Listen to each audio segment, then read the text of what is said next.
Buenas tardes. Les damos la bienvenida al 10º coloquio de investigación que organiza la Dirección de Investigación y Posgrado de la Universidad Nacional Rosario Castellanos. Mi nombre es Norma Angélica Rico Montoya y seré quien modere en esta mesa, titulada Seguridad, Reinserción Social y Crimen, perteneciente al programa de Política Pública e Interculturalidad. Esta mesa está conformada por 2 docentes comentaristas, a quienes tengo el honor de presentar: al doctor Giovanni Brian Lechuga Izaguirre. Él es doctor en Ciencias Políticas y Sociales, profesor e investigador de la Facultad de Derecho de la UNAM y en el posgrado de la Universidad Nacional Rosario Castellanos. Sus líneas de investigación se centran en prevención de la violencia y la delincuencia, seguridad ciudadana y metodología de la investigación social. También estaré yo como comentarista y moderadora. Mi nombre es Angélica Rico Montoya, docente investigadora de la UNRC, grupos de trabajo Claxo y Colectivo Hispanoamericano de Paz, y mi investigación parte de una perspectiva crítica decolonial y descolonial orientada a la visibilización de la violencia, la guerra y la colonización, así como la participación política de las niñas y juventudes y mujeres indígenas en contexto de resistencia a fin de generar procesos de paz. Además de nosotros, los comentaristas, en esta mesa se encuentran estudiantes que presentan sus avances del trabajo terminal de segundo semestre de Política Pública e Interculturalidad, que en un momento presentaré. Bueno, pues como les había explicado, la dinámica consta de que cada uno de los estudiantes tendrá un máximo de 10 minutos para realizar la presentación de sus avances de investigación. Una vez que terminen, los y los comentaristas tendremos 10 minutos cada uno para realizar la retroalimentación que se considere pertinente. Y les recuerdo que no hay una réplica por parte de las personas estudiantes y que la retroalimentación la deben revisar, analizar y considerar con sus respectivos docentes, directores de trabajo terminal. Pues iniciamos con Yasmín Margarita Méndez, quien presentará su trabajo titulado Reclutamiento Infantil y Crimen Organizado en México, análisis de los factores de riesgo y de la respuesta institucional. Adelante, Yasmín. Te dejo el micrófono. Gracias.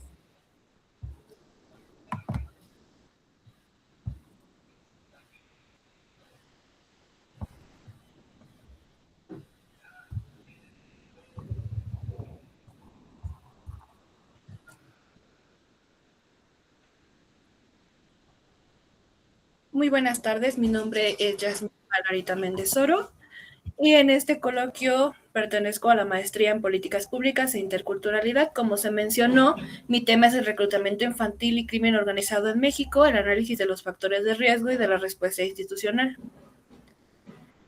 Comenzar esta investigación fue un tema un tanto complicado, ya que la problemática del crimen organizado se deriva y se divide en muchos sectores, pero principalmente me centré en la diferencia entre crimen organizado y delincuencia organizada.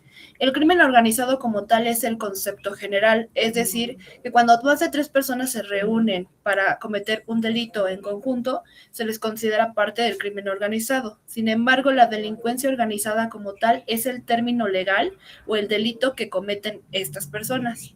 En México, según el Código Penal de la Ciudad de México, existe una pena de entre 10 y 20 años dependiendo del caso y dependiendo de las agravantes. Una de las agravantes más comunes y la cual fue el problema social que yo me centré es la corrupción de menores. Como dice el Código Penal Federal en su artículo 201, la corrupción de menores sucede cuando un adulto, por el medio de chantaje, de amenazas, de violencia o cualquier otro medio, incita a un menor a consumir drogas, a consumir alcohol o a cometer un delito, inclusive a ser parte de un grupo de crimen organizado. ¿Por qué sucede esto? Sucede porque en el artículo 18 del Código de la Constitución Política de los Estados Unidos Mexicanos, los menores de 12 años son considerados inimputables. Por lo tanto, no es que no reciban un castigo, pero sí no van a entrar en el proceso del Código Penal. Los menores de 12 a 18 años son dirigidos a la Ley de Sistema Integral de Justicia para Adolescentes, mientras que los menores de 12 años son integrados a una asistencia social. Esta ley de Sistema Integral de Justicia para Adolescentes principalmente busca garantizar los derechos de los adolescentes y no busca castigar o victimizar a las personas que cometen algún delito y son menores de 18 años. Al contrario, se busca fomentar mediante los programas sociales que los jóvenes puedan tener un panorama distinto al que viven diariamente. Los programas más conocidos son Reconecta con la Paz, Repensar, Jóvenes Construyen el Futuro y Jóvenes Unen al Barrio. Estos programas no están 100% dirigidos a este sector de la población, pero sí los integran como parte de su programa para ayudar a la perseveración de los buenos recursos de los jóvenes. En el caso de los menores de 12 años, que es el sector en el que yo me estoy centrando, únicamente se hace una asistencia social. Se puede dirigir ya sea al Sistema de Desarrollo Integral de Familias, el SINDIF, un DIF estatal, en donde se les hace análisis psicológico, socioeconómico, no solamente a ellos, sino también a los padres, y de ser necesario son retirados del hogar en el que están cuando se considera que están en una zona de demasiado riesgo. También existe la Secretaría de Salud, en donde los atienden si tienen algún tipo de padecimiento psiquiátrico o alguna otra necesidad básica para su bienestar. Y en la Secretaría de Educación Pública, pues se busca que se reintegre a los menores a un sistema educativo para que puedan desarrollarse plenamente. Inicialmente mi proyecto se basaba en el análisis de los jóvenes unen al barrio, ya que yo me encuentro laborando y presté mi servicio social en esta institución. Sin embargo, mi participación en este trabajo me ha ayudado a entender que no puedo centrar todo en un solo programa, ya que no disminuye mucho el rango en el que un menor se puede determinar. Es decir, que con base al grupo en el que yo tengo, no puedo determinar toda una población. Por lo tanto, me estoy centrando más ahora en estadísticas, en documentales, en cualquier otra información ya existente para poder presentar un plan de viabilidad para los menores de 12 años. Es decir, un plan de acción que nos permita detener esta problemática a los 12 años. En proyecto, talleres. Principalmente mi plan de acción está basado en los padres de familia y en las instituciones educativas. Sucede mucho que en las escuelas se hacen pláticas ya sea de adicciones o de algún tipo de orientación sexual y por lo tanto también hablar sobre la prevención de la apología del delito, del consumo de contenido demasiado violento para los menores puede ayudar a una prevención. Principalmente la zona de riesgo en la que yo me voy a centrar. En un inicio eran 3 alcaldías, pero actualmente lo delimité a una sola alcaldía para mayor avance, y es la alcaldía de Tláhuac. También tenía planeado hacer una política pública, pero a raíz de mi investigación terminé determinando que es más viable hacer un plan de acción que una política pública, ya que pues para una política pública se requiere mucha más información y mucho más tiempo del que yo dispongo. Eso sería todo. Muchas gracias.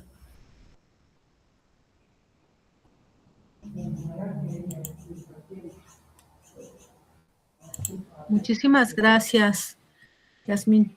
Bueno, doy la palabra al doctor Brian Lechuga Izaguirre, por favor, para que dé sus comentarios. Muchas gracias, doctor, por acompañarnos. Muchas gracias, con todo gusto. Yasmín, de entrada yo quiero felicitarte, me parece que es un tema bastante interesante, ¿no?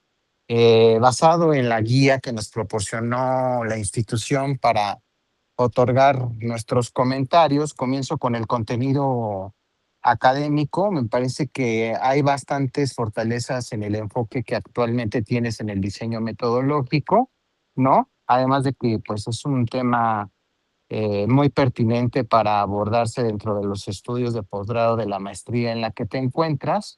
Lo tienes bien justificado, el objetivo general y específico me parece que son congruentes y están alineados con la pregunta de investigación, que quizá con tu directora o director de trabajo terminal puedes ir mejorando progresivamente, ¿no? Conforme vayas encontrando hallazgos para hacerla más explícita a los resultados con los que ya cuentas, ¿no? También te invitaría a ir fortaleciendo progresivamente las referencias bibliográficas que has ido consultando para integrar pues las afirmaciones que actualmente integras dentro de tus reportes. Yo estoy consciente de que sí son resúmenes que nos otorgan a nosotros como comentaristas, pero bien podrías integrar eh, todo ese cúmulo de información y de literatura que has ido este, encontrando, ¿no? También respecto de la justificación que viene en el documento que nos presentas, integraría uno o dos párrafos en el que tú hagas una descripción de la pertinencia social explícita para el final de tu tesis. Me parece que sí es tesis, ¿no? No es artículo, pero que le va a dar bastante consistencia porque tú lo tienes claro dentro de la exposición de tus argumentos, como nos lo acabas de dejar ver, ¿no? Entonces, esas serían mis observaciones, que incorpores uno o dos párrafos de pertinencia de abordaje en la investigación dentro de la justificación para darle mayor relevancia y consistencia a los objetivos y a la pregunta de investigación, irla mejorando progresivamente con tu directora o director de trabajo terminal, basada en los hallazgos que has identificado y de los avances que tienes semestre con semestre, ¿no? Y pues tu estructura metodológica, tal y como la presentas al momento de hoy, pues me parece adecuada, pertinente y viable, dada la experiencia que tienes en Los Jóvenes Unen al Barrio, ¿no? Y de cómo esta puede ser una herramienta de política implementada, diferenciada en lo que tú vas a proponer ahora como acciones afirmativas o líneas de acción que podría recuperar el gobierno de la Ciudad de México en el caso de tu experiencia empírica. Pues serían esos mis comentarios, doctora y Yasmin. Muchísimas gracias, doctor. Bueno, Yasmina, me toca también hacer comentarios. Me parece muy, muy interesante y pertinente tu investigación.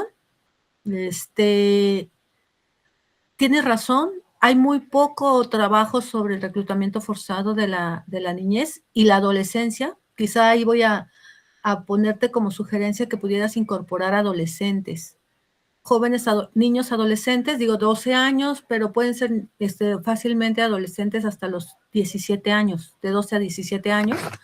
Esto entendido que justamente el reclutamiento forzado empieza a ser como una problemática social fuerte y que utilizan estos grupos armados delincuenciales, paramilitares, aquí tú y yo que lo ubicas en la Ciudad de México, donde están más los grupos delincuenciales, pero los cárteles en otros estados de la República, en las comunidades rurales, ven como objetivo estratégico a los niños y a los adolescentes.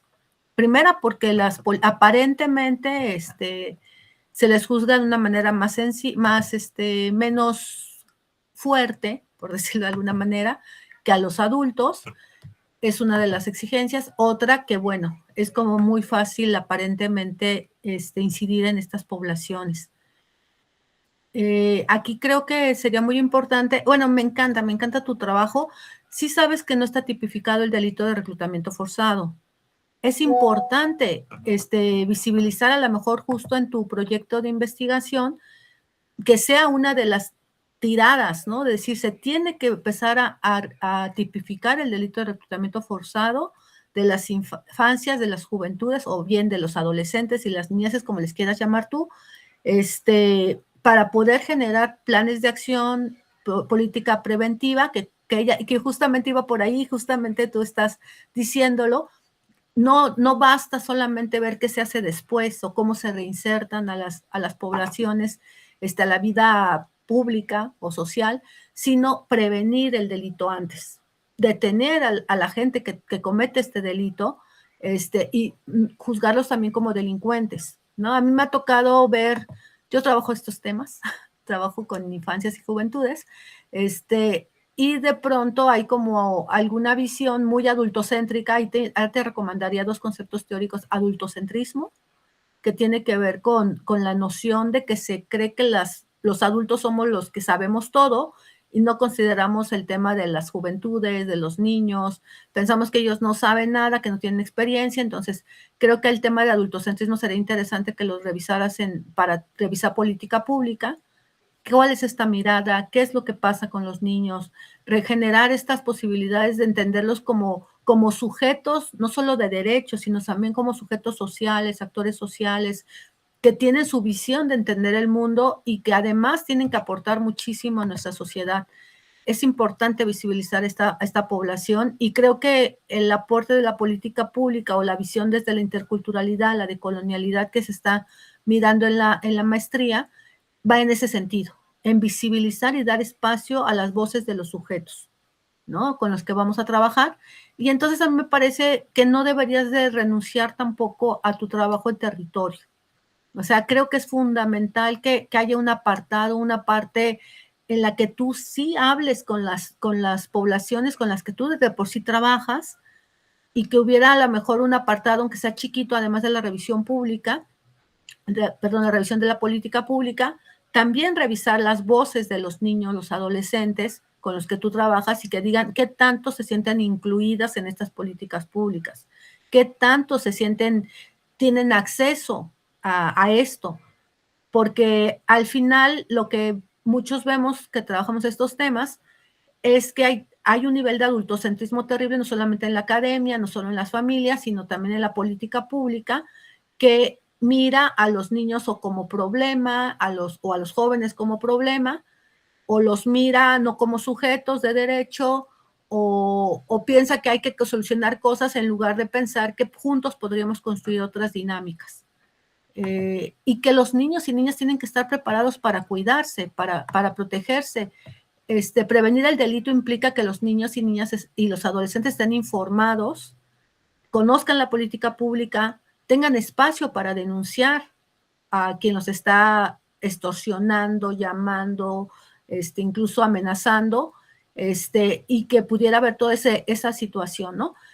Quizá en algún punto, si quieres, te comparto por ahí algo que tenemos una ruta crítica justo del adultocentrismo, que se hizo con CIPINA. No sé si tú conoces CIPINA.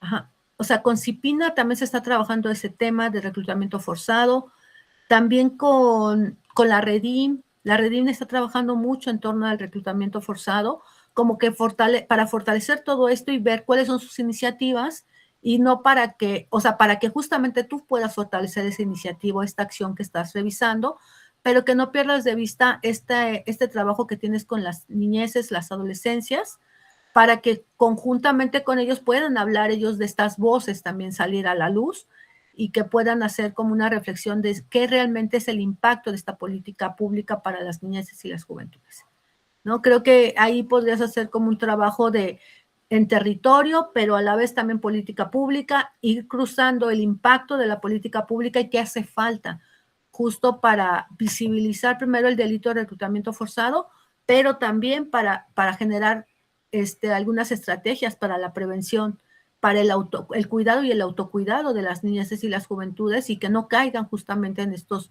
círculos de violencia en las que esperemos que no continúe, ¿no? Entonces ya en algún momento pues estoy yo en el centro de investigación de aquí de la UNRC, te podría hacer llegar también algunos documentos que pueden ser de utilidad para ti. Yasmín, muchísimas gracias. Felicidades por tu proyecto. Y bueno, como soy además moderadora, entonces voy a hacer la presentación de nuestro siguiente estudiante, que es Mario Alberto García Murillo, quien presentará su trabajo titulado Impacto de las políticas públicas en el delito,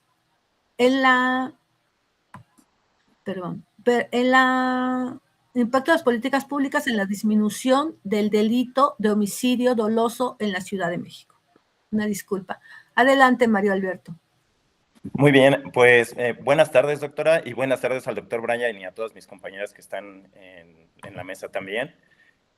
Primero que nada, sí me gustaría hacer un comentario respecto al título que tengo. Evidentemente era un título distinto, que es Impacto de las políticas públicas en la disminución del delito de homicidio doloso. Sin embargo, sigo afinando ahora sí que este título porque finalmente, platicando ya con algunos docentes y también pues con algunos otros compañeros, he visto que es un poco ambicioso este título anterior, que era el de impacto de las políticas públicas. Entonces, en este punto, digamos, he replanteado el título al nuevo título, que es Configuraciones causales de políticas públicas, condiciones territoriales y capacidades comunitarias asociadas con la reducción del homicidio doloso en la alcaldía de Iztacalco, un análisis desde la teoría de la desorganización social. Y bueno, habiendo aclarado esto, vamos entonces a empezar con la exposición.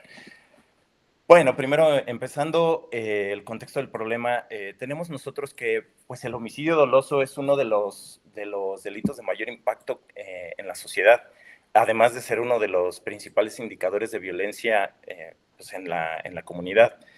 Y bueno, basándonos en esto, de algunas investigaciones realizadas ya por Díaz Román, tenemos que se empezaron a notar que a partir de 2008 empezaron a incrementar los índices de violencia letal, es decir, violencia homicida, de una manera descontrolada. Digamos que dicha tendencia siguió durante todo este tiempo y llegó a un clímax o a un pico más o menos en julio del año 2021. Partiendo de ahí empezó como una ligera disminución, que ahorita también les voy a compartir unas gráficas para que observen ustedes las tendencias que han llevado. Y bueno, tenemos también que pues, la violencia homicida pues, no presenta distribuciones homogéneas, es decir, no ocurren los mismos homicidios ni las mismas cantidades en todos los territorios o en todas las comunidades de la República Mexicana. Obviamente cada uno de estas distribuciones, bueno, presentan sus propias configuraciones territoriales, derivado de, obviamente, de si son territorios urbanos, territorios rurales y algunas otras, digamos, características específicas del territorio, ¿no? Estas además vienen acompañadas de factores sociales, institucionales y comunitarios. Es cierto que en la Ciudad de México, y digo, ya centrándonos en nuestro territorio, bueno, la Ciudad de México como tal, tenemos 3 alcaldías, que es la alcaldía Cuauhtémoc, la alcaldía Gustavo Madero y la alcaldía de Iztapalapa, que son las que concentran aproximadamente el 50% de los homicidios en la Ciudad de México. Esto pareciera pues algo normal, ¿no? Algo común por la cantidad de personas que existen o que digamos, transitan diariamente. Sin embargo, bueno, esa es una de las cuestiones justamente que estamos tratando de investigar. Y bueno, pues básicamente la alcaldía de Iztacalco, como lo tenemos aquí en la tablita que les presento, pues es una alcaldía que tiene una superficie territorial de 23.1 kilómetros cuadrados. Esto, de acuerdo con el INEGI, bueno, pues es la alcaldía más pequeña territorialmente hablando o geográficamente hablando de la Ciudad de México. Sin embargo, es la que presenta la mayor cantidad de población, con una densidad poblacional de 17,522.7 habitantes, es decir, la más alta, más allá de Iztapalapa y más allá de Gustavo Madero. Probablemente esto sea, digamos, debido también a que es la más pequeña. Esta alcaldía consta de 55 colonias. De estas 55 colonias, 5 son barrios originarios que presentan ciertas costumbres y ciertos, digamos, ciertas características específicas de barrio que se consideran barrios originarios, tienen ciertos beneficios por parte del Estado y, bueno, ciertas cosas. Además de esto, bueno, pues es una alcaldía que cuenta con cierta diversidad cultural y económica también. ¿Por qué? Porque Iztacalco, aunque sea la alcaldía más pequeña, bueno, pues es una alcaldía que concentra ciertos digamos, centros de entretenimiento, pues en los cuales sí hay una población flotante muy alta durante los fines de semana o cuando hay determinados eventos. A esto me refiero con el Foro GNP, el Estadio de Béisbol Alfredo Harpelú y el Autódromo Hermanos Rodríguez. Entonces, bueno, tenemos conciertos, tenemos carreras y este tipo de cosas. En este sentido también tenemos algunas zonas industriales como la colonia Granjas México, que es una colonia un poco amplia o grande. En esta colonia justamente es una colonia, digamos, en mayor digamos, en mayor presencia de zonas industriales más allá de habitacional. Y bueno, obviamente las zonas populares y las zonas digamos, de población media alta, también tenemos una cierta población. La alcaldía de Iztacalco, en este sentido, ¿por qué me parece interesante a mí? A mí me parece interesante porque, bueno, pues es una alcaldía que no se ha centrado en ninguna de las investigaciones, a pesar del perfil que tiene. Durante las investigaciones que yo he revisado o que he estado revisando a lo largo de esta investigación, pues no veo que se mencione nunca. Entonces, pues esa es una de las cuestiones por las que yo la tomo en cuenta. Ahora, basándonos ya directamente en el tema del homicidio doloso, si nosotros revisamos, digamos, cómo ha ido evolucionando las cifras de homicidio, bueno, tenemos aquí desde el año 2021, tomé yo este periodo de 2021 hasta 2025 porque me parece un periodo que de alguna u otra manera puede explicar las tendencias o los movimientos que ha tenido justamente la actividad delictiva, ¿no? de homicidio doloso.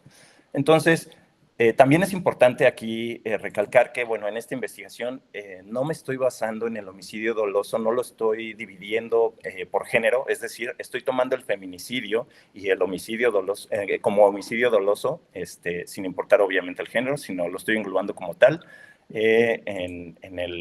digamos, en el concepto de homicidio doloso. Estas cifras obviamente se sacaron del sistema ejecutivo, secretario ejecutivo del Sistema Nacional de Seguridad Pública y evidentemente también del INEGI, las cifras previas, ¿no?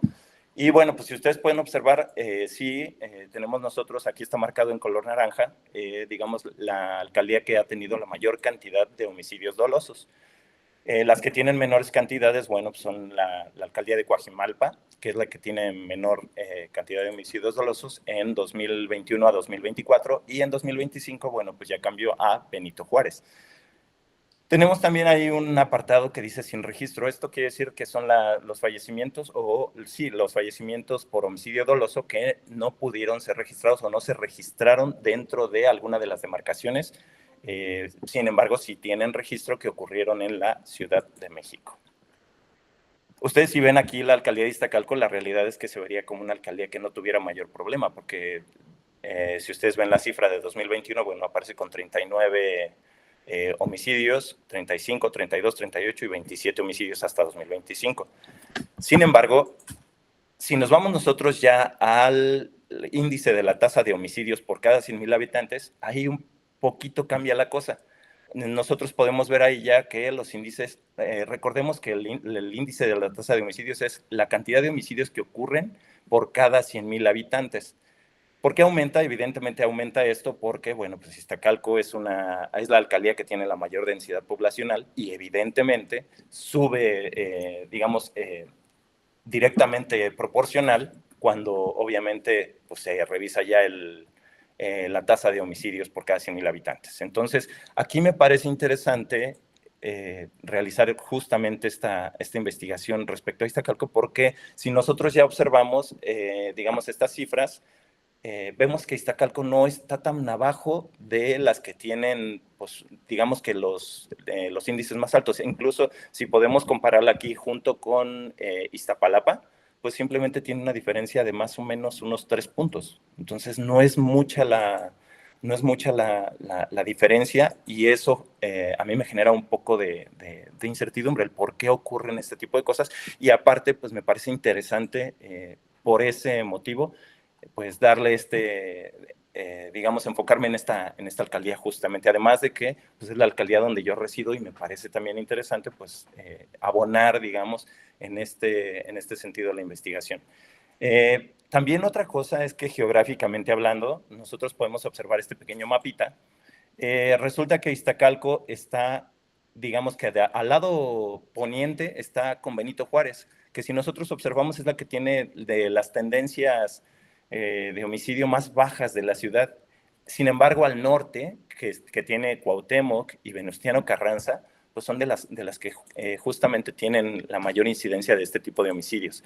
Al sur, obviamente, está con con la alcaldía de Iztapalapa, y bueno, ya digamos al lado oriente, pues tiene justamente al municipio de Nezahualcóyotl. Sin embargo, ese no se ha analizado ni lo menciono yo en la investigación porque justamente me estoy enfocando únicamente en la Ciudad de México. Ahora bien, nosotros en la Ciudad de México, digamos, el Estado se ha encargado de implementar ciertas políticas públicas justamente para disminuir la incidencia del homicidio doloso. ¿Qué es lo que nosotros estamos intentando? ¿Qué es lo que estoy intentando, digamos, encontrar con esta investigación? Pues evidentemente no estoy tratando de saber cuántos homicidios ocurren o no porque, sino más bien la cantidad de homicidios no es tanto lo interesante es cuáles son los factores que se asocian o que se conjugan justamente para para que haya estas cifras de homicidio.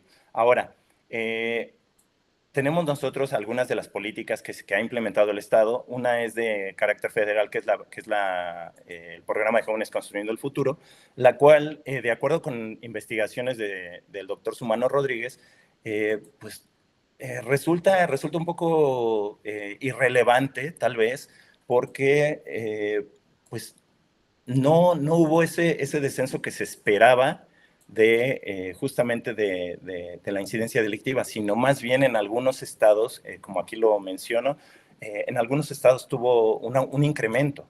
Entonces, ahí más bien habría que ver también las causalidades que tiene o que pueden, digamos, fundamentar estas conclusiones. Respecto a la alcaldía Álvaro Obregón, hubo por ahí algún programa que le llamaron Alto al Fuego, que justamente era atacar como las zonas donde se encontraban, digamos, el crimen organizado para, pues para de alguna manera combatirlo. Obviamente esto sí bajó, pero obviamente en esta investigación quedó un poco, digamos, ambiguo, porque resulta que a nivel nacional el índice de homicidios dolosos bajó también. Entonces, digamos como que se generalizó ese descenso y bueno, no hubo como esa conclusión de si fue realmente la política pública la que logró ese descenso. Y bueno, tenemos por ahí también otra de las políticas, bueno, no políticas, más bien esto es digamos, un concepto que acuñó el doctor Díaz Román, en el que, bueno, él dice que, bueno, el juvenicidio le llama a él al homicidio, obviamente, de los jóvenes. Entonces, él nos dice que esto se debe a causa de la precariedad institucional, la desigualdad y la disponibilidad de armas de fuego, que cuando obviamente estas tienen una combinación, bueno, pues esto se vuelve una situación en la que son más propensos justamente a fallecer o a sufrir alguna muerte por homicidio doloso. Respecto a mi pregunta de investigación, la pregunta de investigación actual o la que tengo, digamos, hasta el momento a la que he llegado, bueno, pues está muy basada o muy relacionada justo con el título. ¿Cuáles son las configuraciones causales causales integradas por las políticas públicas de seguridad, las condiciones territoriales y factores comunitarios que permiten comprender la reducción o persistencia del homicidio doloso en la alcaldía de Iztacalco? Y bueno, de aquí derivan 4 preguntas más. Estas preguntas básicamente tienen que ver, la primera tiene que ver con cuál ha sido el impacto que ha tenido las políticas públicas respecto a la reducción del homicidio doloso durante obviamente el periodo que se está estudiando. El segundo, obviamente, las condiciones territoriales, sociales e institucionales, qué tanto han tenido que ver para que siga persistiendo o no, o disminuido el homicidio doloso en la demarcación. Número 3, bueno, pues tenemos las combinaciones de factores que obviamente se presentan para reducir o que permanezca la incidencia de homicidio doloso. Y finalmente, bueno, pues las condiciones políticas preventivas que generan los mejores resultados cuando se articulan con las capacidades comunitarias o institucionales. Es decir, cuando nosotros generamos, digamos, entre la comunidad generamos, digamos, podemos enlazarlos, es mucho más fácil o, bueno, podría ser mucho más fácil, digamos, combatir este tipo de crímenes, ¿no? Ahora, ¿cuál es mi objetivo general? mi objetivo general, pues básicamente es analizar las configuraciones causales integradas por las políticas públicas de seguridad, los factores territoriales y las condiciones comunitarias asociadas con la reducción o persistencia del homicidio doloso en Iztacalco a través de la teoría de la desorganización social y el método de análisis cualitativo comparado de conjuntos difusos. Y bueno, de ahí, bueno, pues tenemos básicamente que tenemos 5 objetivos específicos más, que son identificar las políticas públicas de seguridad digamos, que se orientan a la prevención y a la reducción del homicidio doloso durante el periodo de estudio, el análisis de las condiciones territoriales, sociales e institucionales, el examinar también la relación, digamos, entre las estrategias de seguridad que se han implementado y las condiciones estructurales que existen en la demarcación. También, obviamente, analizar la percepción comunitaria sobre las políticas públicas, la conciencia social y las capacidades de organización comunitaria. Y finalmente, bueno, pues aplicar el método de análisis cualitativo comparado de conjuntos difusos justamente para obtener esas combinaciones causales que de alguna u otra manera explican la reducción, la permanencia o el aumento del delito, ¿no? Finalmente, es importante hacer notar que, bueno, el alcance real de la investigación, pues es más bien, es comprender, analizar, describir o interpretar el fenómeno. No se trata de erradicarlo y obviamente esta investigación difícilmente va a poder erradicar o resolver este tipo de fenómenos que son tan complejos.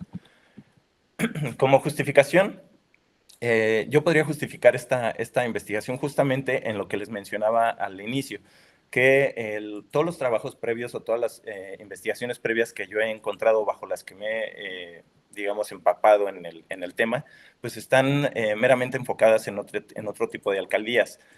No sé cuál decían las circunstancias, aunque imagino que es básicamente los altos índices de homicidio doloso en las demarcaciones, pero bueno, finalmente a mí me parece muy interesante, nuevamente lo repito, que siendo la alcaldía más pequeña y que sea la más densamente poblada, pues que tenga también determinados índices, ¿no? Y bueno, tenemos aquí un comentario aquí que dice que no existe una receta única. Evidentemente, pues cada alcaldía y cada comunidad es un mundo, porque, bueno, pues cada una tiene sus características específicas, sean sociales, económicas, culturales, y bueno, estas justamente, digamos, hacen una cuestión específica para, bueno, tratar de alguna u otra manera este tipo de delitos. Y bueno, también, digamos, a nivel académico, bueno, pues se puede obtener evidencia justamente para decidir mejor. Aquí, por ejemplo, yo menciono el programa de Jóvenes Construyendo el Futuro, que pues en este obviamente lo que se investiga es si ataca realmente las causas reales o si la reducción de los delitos responde a factores que no dependen absolutamente de este programa, ¿no? Y una nota que tenemos aquí del doctor Díaz Román, de una investigación realizada por él y por algunos otros doctores, es justamente que el 259% de aumento en la probabilidad de daño asociado a la disponibilidad de armas de fuego entre las juventudes, es decir, que cuando hay, por ejemplo, cuando se cometen delitos en los que se encuentra involucrada un arma de fuego, normalmente hay un aumento de riesgo de letalidad o de homicidio del 259%, cosa que es preocupante y que en alguno de los aspectos o de los apartados justamente de esta investigación se intentará contextualizar un poco en la alcaldía de Iztacalco. Respecto a mi marco teórico conceptual, bueno, pues tenemos lo que ya he mencionado en algún momento, que se basa básicamente en la teoría de la desorganización social de Shaw y McKay, en la que, bueno, pues ellos nos dicen que... Mario, tienes que ir cerrando tu presentación, ¿eh? Ok, correcto. Tenemos entonces aquí las variables que tenemos, bueno, perdón, los conceptos que tengo son la teoría de la desorganización social, la prevención social de la violencia, obviamente, y unas teorías que es la teoría de la disociación focalizada y el juvenicidio, que es lo que les explicaba yo hace rato. Nuevamente, respecto a mi marco teórico o conceptual, bueno, tenemos una variable dependiente que pues, depende obviamente es la disminución o la permanencia del delito de homicidio doloso, que básicamente dependería de las políticas públicas, de nuestras condiciones territoriales, las condiciones comunitarias y las condiciones institucionales. Entonces, dependiendo de estas cuatro digamos, variables, nosotros obtenemos un resultado para nuestra variable dependiente, que además de la teoría de desorganización social, bueno, pues también la tendríamos que ver junto con el análisis cualitativo comparado de conjuntos difusos para, bueno, pues poder explicar las combinaciones que podamos encontrar. Respecto a la metodología que ocupo, sí ocupo una metodología cualitativa con un poco de orientación participativa, obviamente. Tengo aquí con un componente descriptivo cuantitativo a través de encuestas. Básicamente lo cuantitativo lo tenemos en las estadísticas que vamos a usar de las instituciones públicas. Y bueno, lo cualitativo lo tenemos de otras encuestas que se realizarán aparte de la comunidad, justamente para que la comunidad no sea nada más, digamos, un objeto de estudio, sino que estén ellos involucrados dentro de esta investigación. Asimismo, el método de estudio, bueno, pues es un estudio de caso, es la alcaldía de Iztacalco. Desde, bueno, la lógica de investigación evidentemente es colaborativa al intentar hacerlos participar a la comunidad para encontrar una solución. Voy a ocupar también como técnicas la cartografía social participativa, las encuestas participativas, como se los comenté, y un FODA comunitario donde, partiendo de estos, digamos, de la cartografía social y de las encuestas participativas, poder encontrar unas ciertas sugerencias para, digamos, poder hacer frente al problema del homicidio doloso. Además, obviamente tengo que hacer la revisión sistemática de la literatura y algún análisis documental. Como instrumentos, bueno, pues el mapa comunitario que ya les comenté hace rato, que es básicamente el de la cartografía social. Se realizará un cuestionario semiestructurado, la matriz FODA construida con la comunidad, y bueno, pues mis participantes son los habitantes de la comunidad, las autoridades locales y algunas representaciones de las organizaciones comunitarias en Iztacalco.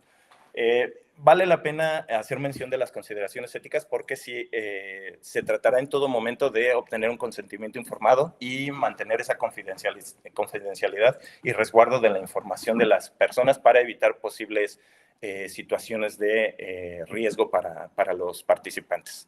Y bueno, pues la cartografía, pues obviamente se va a proteger la identidad de las personas que señalen, obviamente, alguno de los puntos. De la metodología, bueno, el análisis cualitativo comparado tiene tres características. Uno es que tiene una equifinalidad, es decir, que puede encontrar de ciertas combinaciones, pueden encontrar la solución o diferentes soluciones para el mismo problema. La simetría, que obviamente esto nos quiere decir que no lo que hace bajar el delito necesariamente va a hacerlo subir. Y bueno, las configuraciones, pues es encontrar esas combinaciones que se presentan justamente y que promueven la incidencia del delito. Esta metodología, bueno, tiene un proceso de calibración de condiciones, que son los datos duros que tomamos, los mandamos nosotros o los procesamos para obtener grados de pertenencia para conjuntos teóricos. Elaboramos una tabla de verdad para mapear rutas posibles que disminuyan la violencia, y al final de cuentas hacemos una minimización booleana justamente para simplificar las combinaciones en fórmulas simples. Mario, tenemos que cortar, desafortunadamente, ¿sí? Ya pasaron muchos minutos más. Está bien. Ya nada más son mis avances, las dudas. Bueno, finalmente estoy afinando la sistematización de información territorial desagregado por colonia, ajustando la articulación entre marco teórico y la teoría de la desorganización social, y estoy revisando la relación entre percepción de inseguridad y violencia real registrada. Tengo algunos retos metodológicos. Y bueno, ¿qué espero yo del coloquio? Justamente obtener sus opiniones para, de alguna manera, fortalecer también la dirección que le estoy dando a la investigación, y de la cual pues ya he obtenido algunos comentarios de parte de mis directores, de mi director de tesis y de los lectores de la tesis. Básicamente estas son mis referencias, y nuevamente les agradezco y perdón por lo extendido. Muy bien. Muchas gracias. Pasamos la palabra al doctor Lechuga, por favor. Adelante, doctor. Muchas gracias, doctora. Pues, ¿qué puedo decir? Es un trabajo que conozco, soy integrante del comité tutor de Mario Alberto.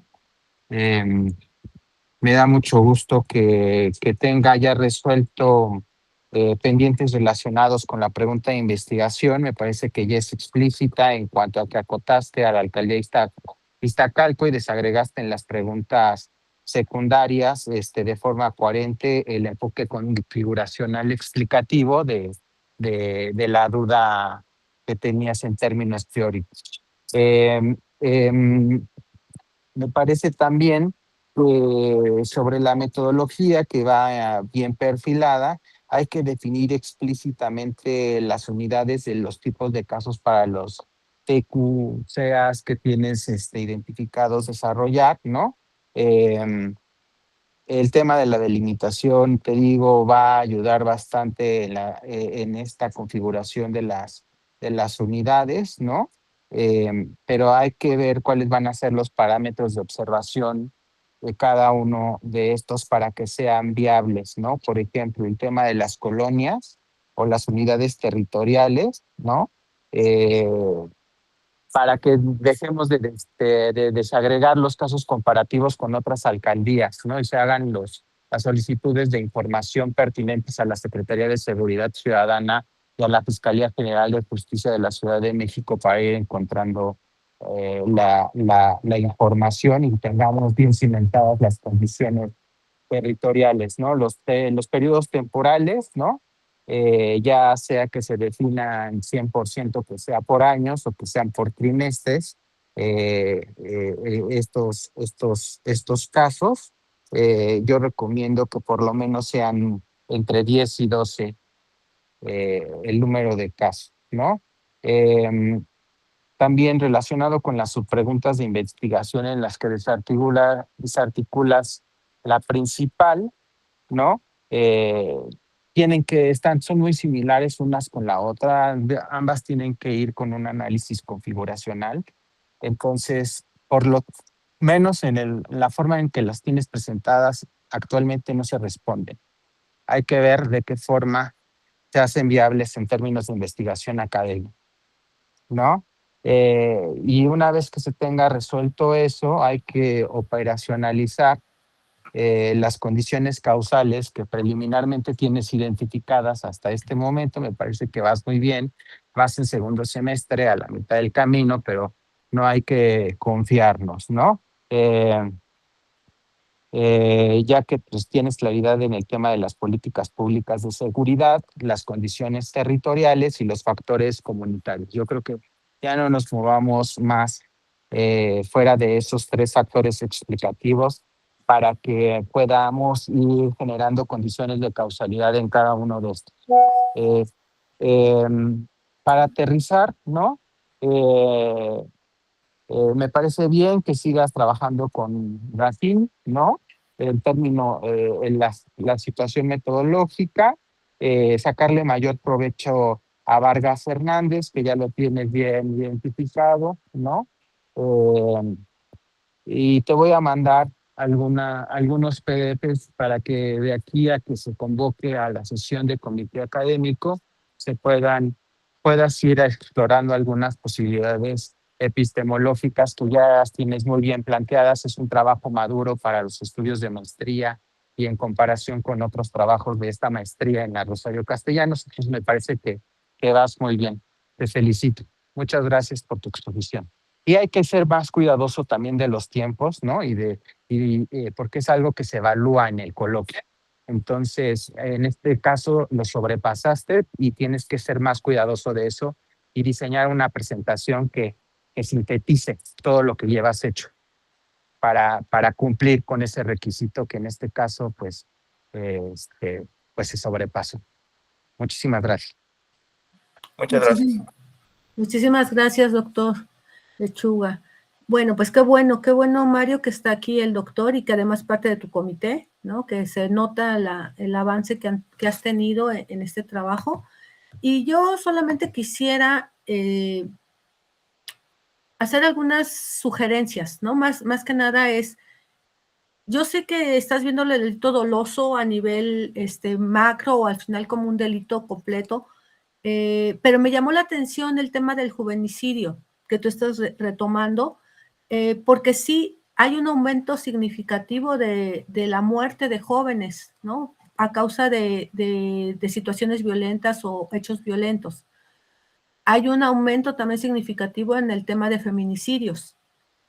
Lo digo en el sentido de que quizá si es posible, si tú quisieras, pudieras aterrizar un poquito más o delimitar un poquito más hacia este homicidio doloso en jóvenes, en mujeres, si es que pudieras, si es que quisieras, por la situación, y además permitiría como delimitar un poquito más tu proyecto de investigación, más que hablar de un delito doloso en general, ¿no? Esto lo digo porque a lo mejor temas que son súper sensibles, son muy sensibles en la sociedad, que pudieras trabajarlo, si lo vas a trabajar con cartografías sociales, si quieres hacer un enfoque también, yo entiendo que es un estudio más mixto, la parte de estadística, la parte de estos modelos estadísticos también o de sociología, pues sí te permiten todo esto, pero a nivel comunitario no estaría de más a lo mejor mirar cuál es la percepción de la gente ante la violencia, sobre todo en este tipo de temas o este tipo de delitos de juvenicidios o de feminicidios. Les digo que son muy, muy fuertes, que han ido en aumento, que se siguen analizando y que creo que Vargas también lo ha retomado, Calveiro también lo ha retomado mucho el tema del juvenicidio, en el sentido de que muchas políticas públicas criminalizan al joven, y es parte también de que al criminalizar no se le ve como dar una solución, ¿no? De qué pasa con la violencia hacia los jóvenes, y que a veces son violencias estructurales, a veces también son violencias por la desigualdad social en la que sobreviven, por el reclutamiento forzado, como lo dijeron en el trabajo anterior, ¿no? Hay una serie de causales que tú estás buscando, que creo que aterrizado hacia el tema de juvenicidios, podría ser muy, muy interesante, no se trabaja tanto, y podrías ir acotando un poquito más ese delito, y que no va peleado con las propuestas y con lo que vienes realizando. Nada más podría ser una posibilidad, una vertiente ahí del tema con juvenicidios. Te digo, tiene más que ver con juvenicidio que con feminicidio, porque bueno, tú estás hablando, ya metiste el tema ahí, metiste el concepto del juvenicidio, creo que ahí sería como interesante mirar. Te decía de Calvero, lo que ella habla también es de la criminalización de los jóvenes, de cómo hay impunidad también cuando se les acusa, ¿no? Se les lleva a la cárcel por haber sido reclutados y después regresan y salen mucho más violentos, ¿no? Sale en una situación mucho mayor y con más nexos con grupos delincuenciales, con narcotráfico, y con mayor violencia, que esto va en aumento y va haciéndose como una bola de nieve.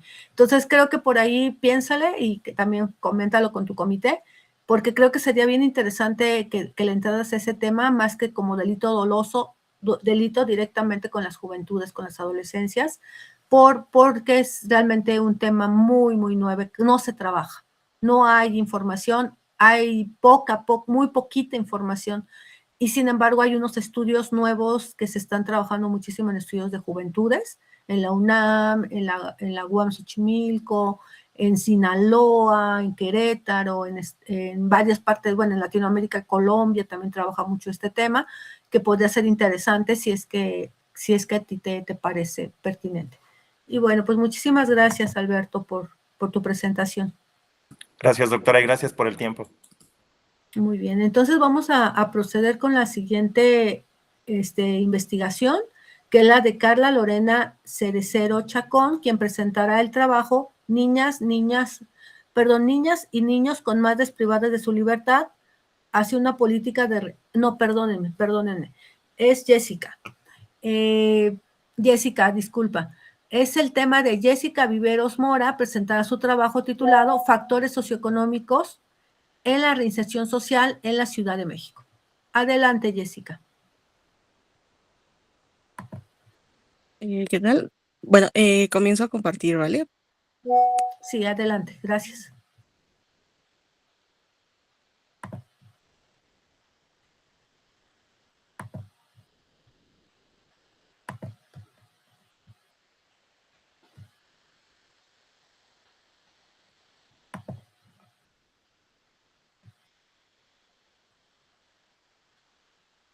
Ya se está viendo, Jessica. Sí. Ah, perfecto. Bueno, pues muy buenas tardes a todos. Primero que nada, pues agradezco profundamente el tiempo que dedican para escuchar mi investigación. Mi investigación pues es la de, como lo había mencionado, factores socioeconómicos en la reinserción social en la Ciudad de México. Este trabajo surge del interés por comprender una problemática que, pues, aunque frecuentemente se analiza desde la perspectiva jurídica o penitenciaria, pocas veces se estudia desde las condiciones sociales, económicas, que pues se enfrentan las personas una vez que recuperan su libertad.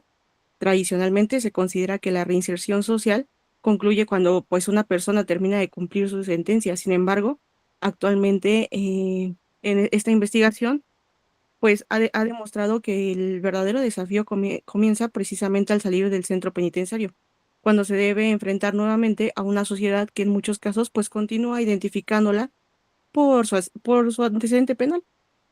Em, Asimismo, pues esta investigación, ay, perdón, em, asimismo esta investigación incorpora la teoría del etiquetamiento como un marco interpretativo para explicar pues este estigma. Finalmente, además de identificar las principales problemáticas, esta investigación pues propone estrategias, perdón, y recomendaciones de políticas públicas orientadas a favorecer los procesos de la reinserción social.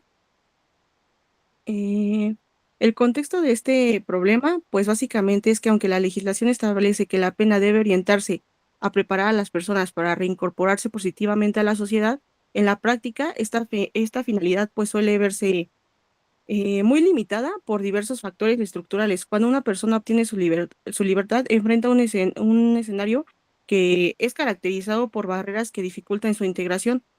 Esta investigación destacó pues la dificultad para acceder a un empleo formal, ay, ¿cómo se dice? La dificultad para, ahora sí que para encontrar vínculos tanto con sus familiares como con personas cercanas y pues más que nada la discriminación social y la presencia del estigma asociado a los antecedentes penales. Estas condiciones generan procesos de exclusión que no solo afectan el bienestar individual, sino también incrementan el riesgo de la reincidencia, pues perpetuando ciclos de violencia y más que nada pobreza y al mismo tiempo marginación. En la Ciudad de México, donde convergen importantes desigualdades económicas y sociales, esta problemática adquiere también pues especial relevancia. La reinserción no puede atenderse únicamente como el cumplimiento de una condena, sino como pues un proceso que debe continuarse una vez que las personas obtienen su libertad. Eh, la justificación, bueno, mi trabajo se basa como, bueno, la justificación viene eh, se justifica porque aborda una problemática que impacta directamente en la seguridad pública, el respeto a los derechos humanos y el desarrollo social. Em, Desde este punto de vista, comprendemos que los factores dificultan la reinserción, ya que tenemos causas estructurales que favorecen la reincidencia y pues no proponen alternativas orientadas a romper estos ciclos de exclusión. En el ámbito académico, este estudio contribuye al análisis interdisciplinario de la reinserción social al integrar perspectivas provenientes de la criminología, la sociología, el derecho, la economía, las políticas públicas y pues además, como lo había mencionado, emplea la teoría del etiquetamiento como un marco de interpretación para explicar toda esta estigmatización. Jurídicamente, la investigación parte del reconocimiento de que la reinserción social constituye un derecho previsto en el marco constitucional y en los instrumentos internacionales de derechos humanos.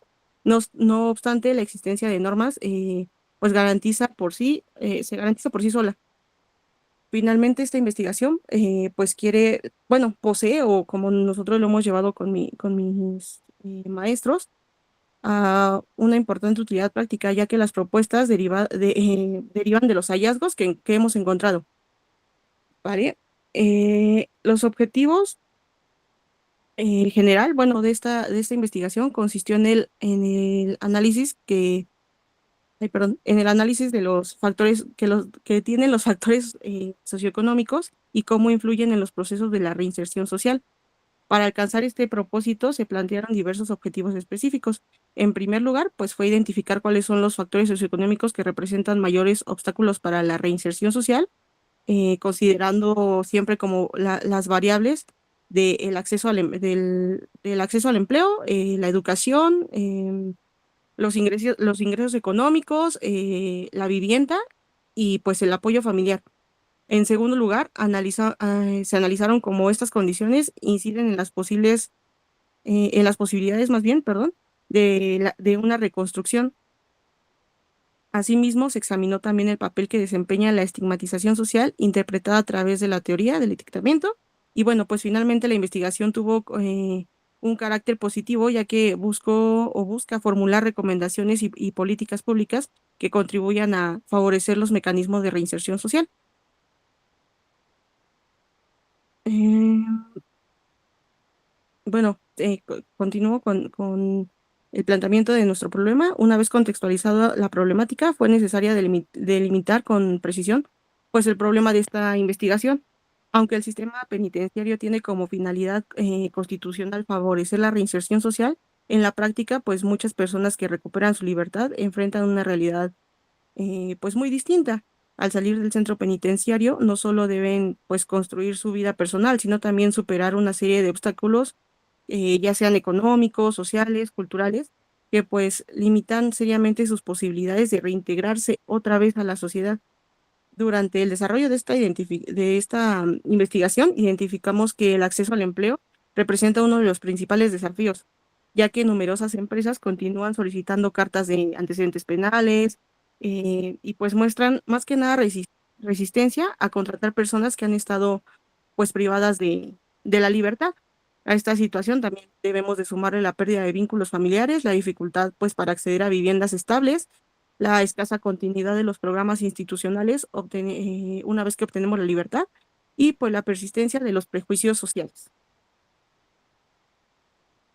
Eh, Más que nada, esta investigación, bueno, detectó una falta pues a los derechos humanos, una falta de respeto, ya que una vez que las personas obtienen su libertad, muchas veces dejan de tener como estos derechos básicos como hacia el respeto, básicamente el que la sociedad actualmente los señale como unas personas peligrosas, pues es lo que nos lleva a,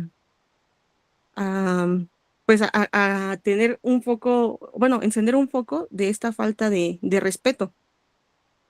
Em, Toda investigación pues científica debe tener como pues su pregunta, ¿no? O responder más que nada a un problema concreto. En este caso, pues la pregunta de mi investigación es cómo influyen los factores socioeconómicos en la reinserción social de las personas que egresan del sistema penitenciario en la Ciudad de México. Más que nada, esta pregunta permitió orientar la revisión, pues ahora sí que documental, el análisis del marco jurídico, el estudio de las políticas públicas y pues a partir de ella se formuló la hipótesis de que pues los factores socioeconómicos tienen una influencia determinada en el éxito o en el fracaso de la reinserción. Em, Voy a cambiar. El marco teórico constituyó el fundamento conceptual que permitió interpretar los resultados obtenidos durante esta investigación. En primer lugar, se analizó la reinserción social como un proceso integral que va mucho más allá del cumplimiento de una sentencia. La reinserción social como tal significa, la reinserción social como tal significa generar las condiciones necesarias para que una persona pueda ejercer plenamente sus derechos, accediendo pues a oportunidades laborales y pues fortalecer las relaciones familiares que pierden una vez entrando ahora sí que a prisión.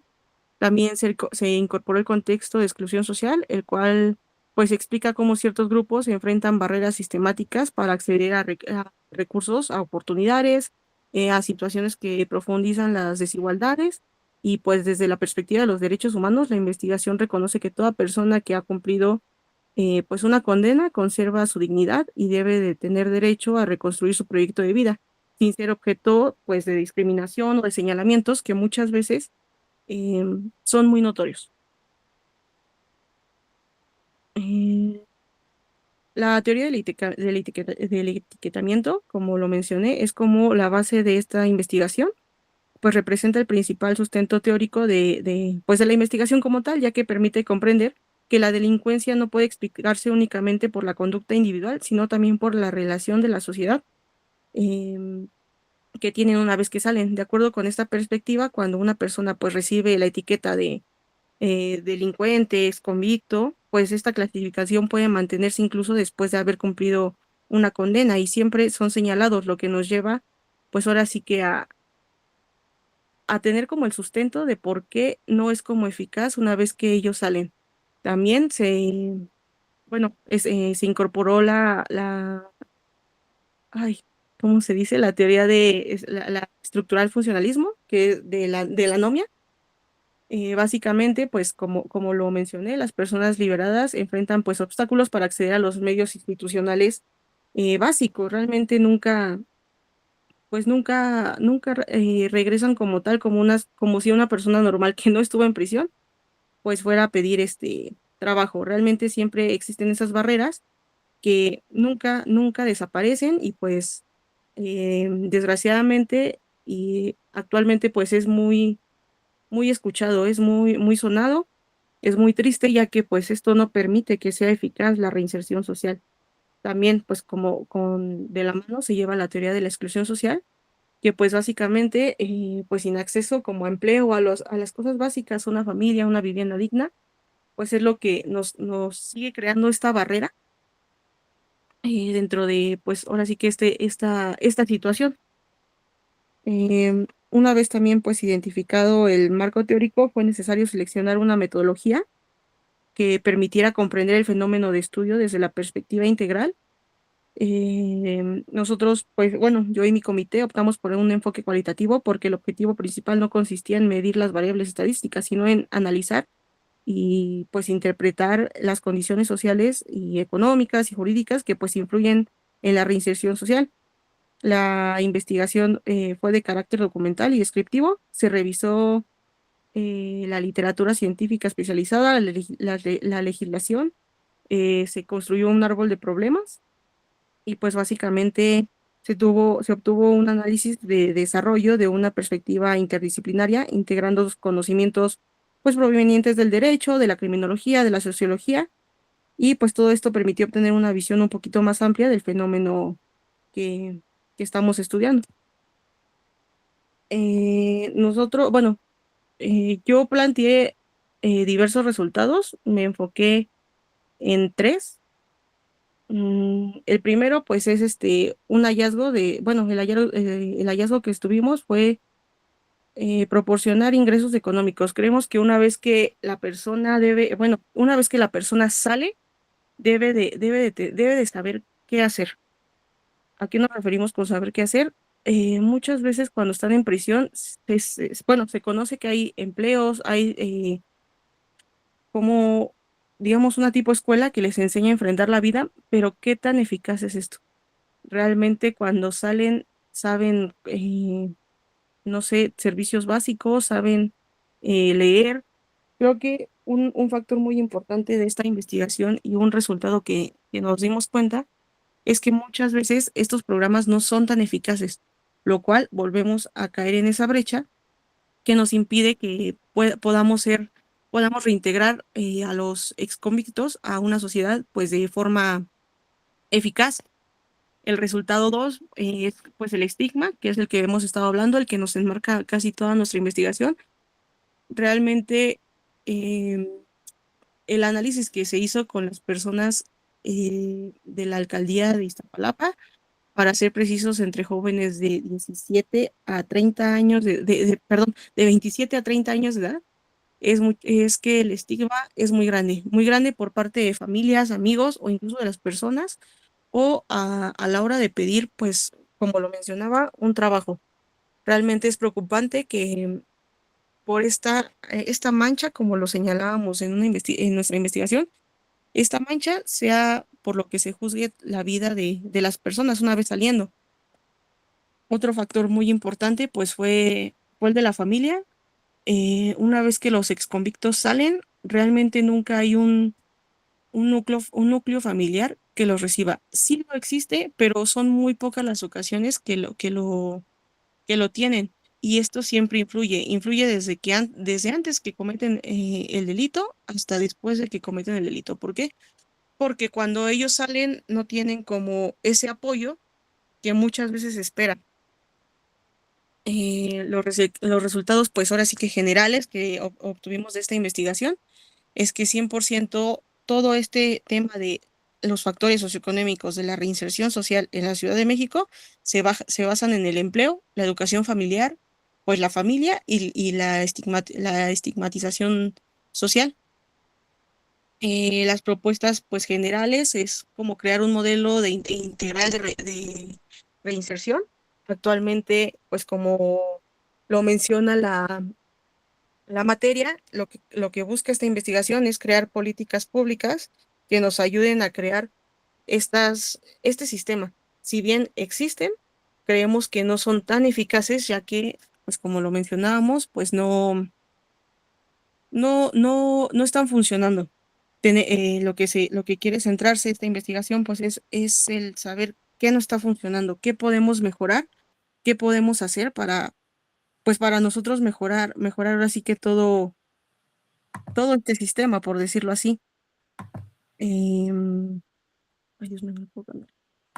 El impacto, pues ahora sí que esperado que nosotros creemos y queremos obtener de esta investigación, pues es uno, reducir la reincidencia, ¿no? Como tal, ese es nuestro principal objetivo, incluir a las personas una vez que salen de prisión, mejorar la seguridad pública y pues reducir el estigma como tal.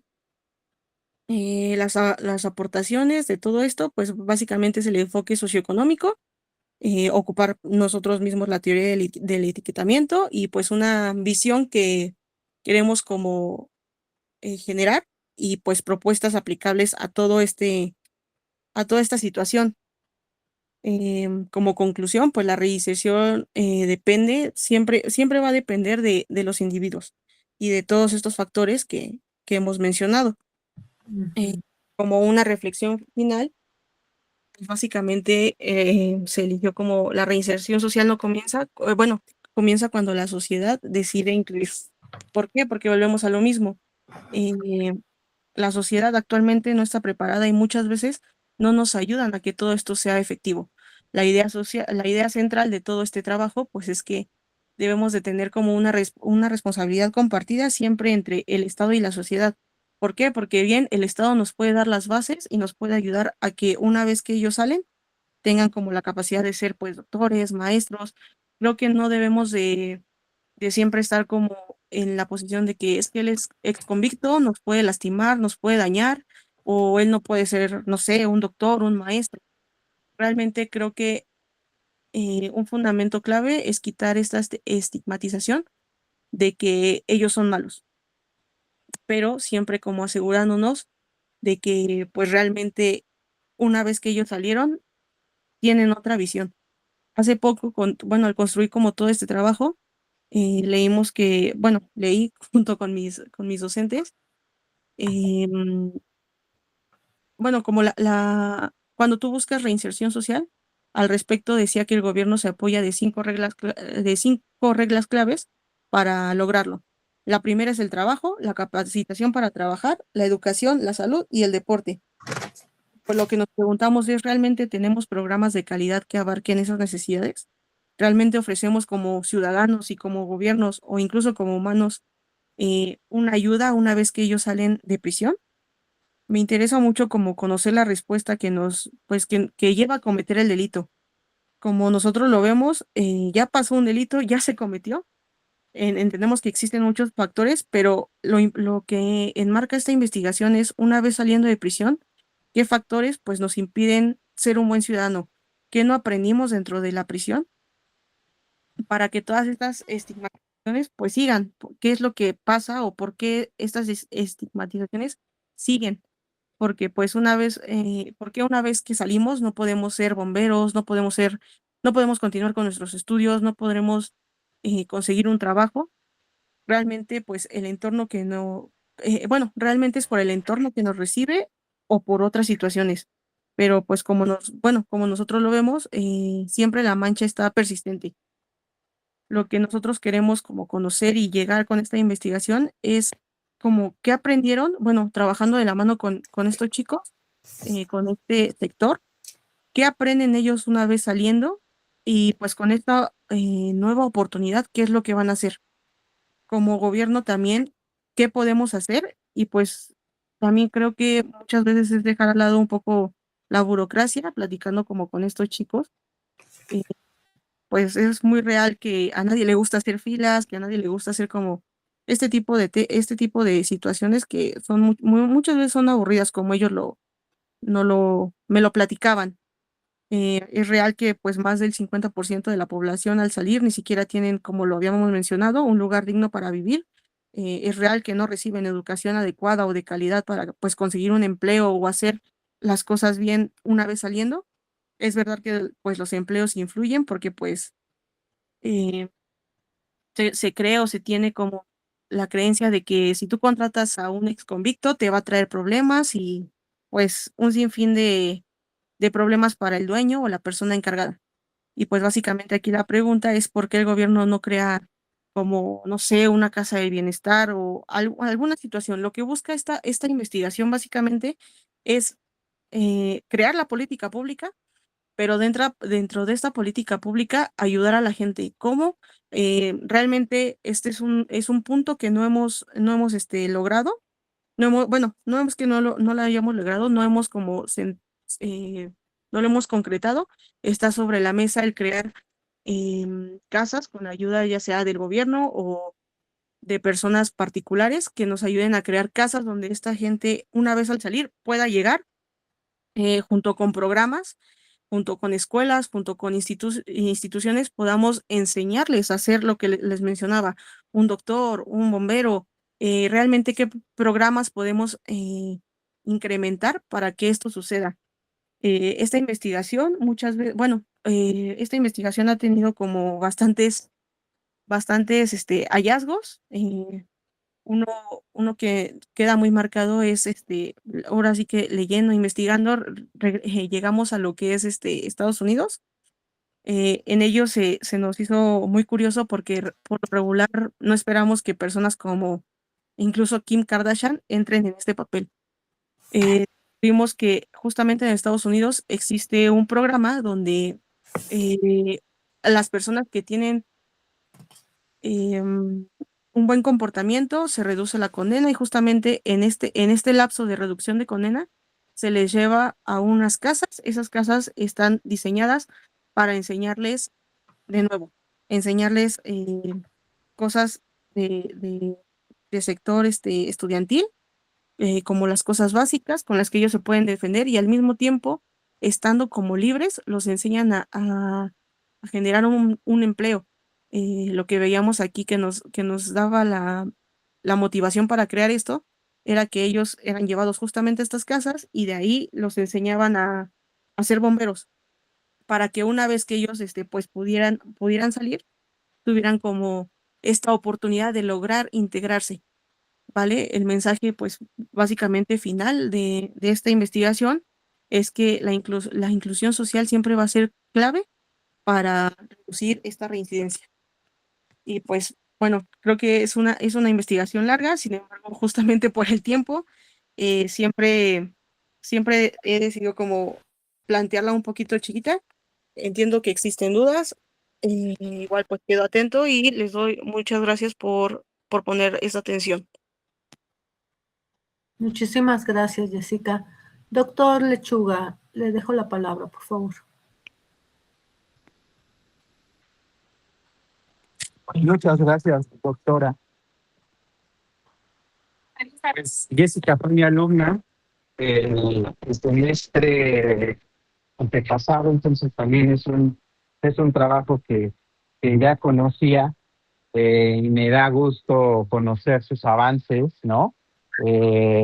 Que tiene ya hallazgos significativos, ¿no? Pero sin embargo me gustaría que en la glosa ya del trabajo terminal, o sea, habiendo ya tantos hallazgos, exista una glosa de definitividad en el trabajo terminal que permita, Jessica, argumentar uno a uno estos resultados, ¿no? Porque si no quedan de manera muy desarticulada uno con otro. O sea, incluso hasta se leen raros, como por ejemplo, el empleo es el principal factor protector. ¿no? Entonces, tienes que hacer más académicos estos hallazgos basados en la triangulación metodológica que tú estás proponiendo en esta propia presentación. Entonces, de que toques base con tu comité, con tu directora o director de trabajo terminal, y de que ya se pongan a redactar un documento terminal con un lenguaje científico social, ¿no?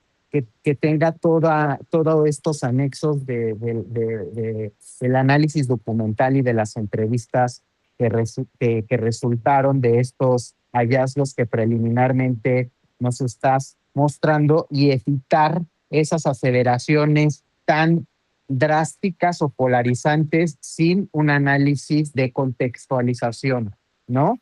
Yo sé que ahorita el tiempo es limitado. Por ejemplo, identifiqué otro enunciado que me parece que es muy fuerte. El estigma limita oportunidades, ¿no? Son aseveraciones que dentro de lo académico hay que tener todos los elementos empíricos para poder hacer la aproximación a las limitaciones de las oportunidades, en este caso en términos de discriminación o de estigmatización, o del empleo como factor de protección, ¿no? Como uno de los factores, más no como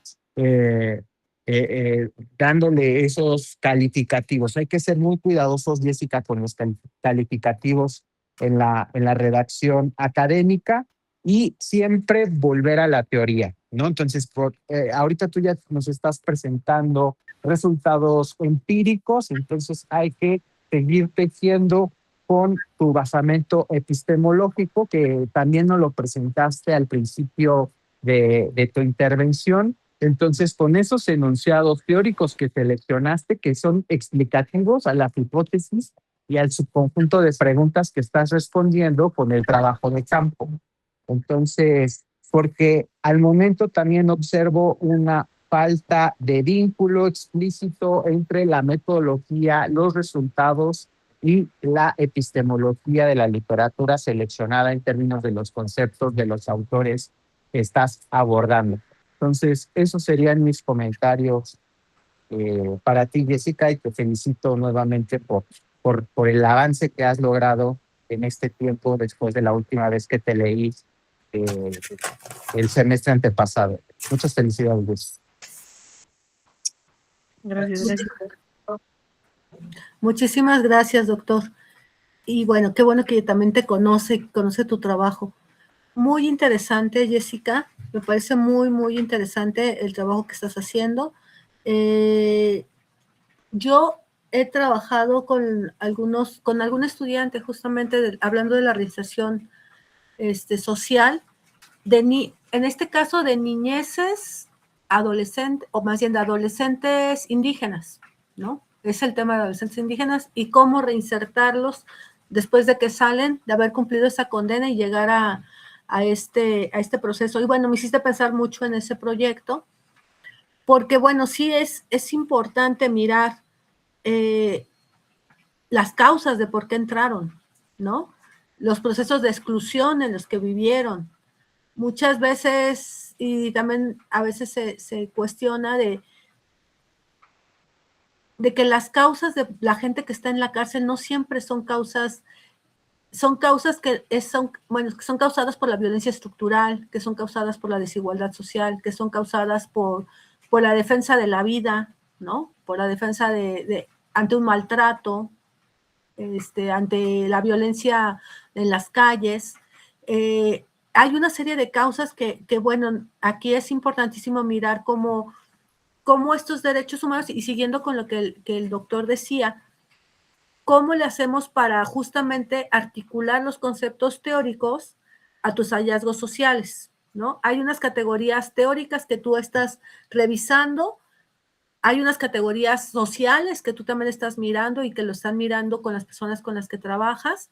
Entonces, hay que articular esto, ¿no? Hay que articular a qué se debe, por ejemplo, la estigmatización de la que tú mencionas, que me parece fundamental y importantísima, de si por un lado está la parte económica, lo socioeconómico, la necesidad de encontrar un empleo, la necesidad de encontrar una vivienda digna, la necesidad de de construir redes de apoyo para las personas. Y por otro lado está la estigmatización, la discriminación, la violencia, la exclusión que no para y que es muy fácil que las personas vuelvan a reincidir, ¿no? Ante una situación de ese tipo.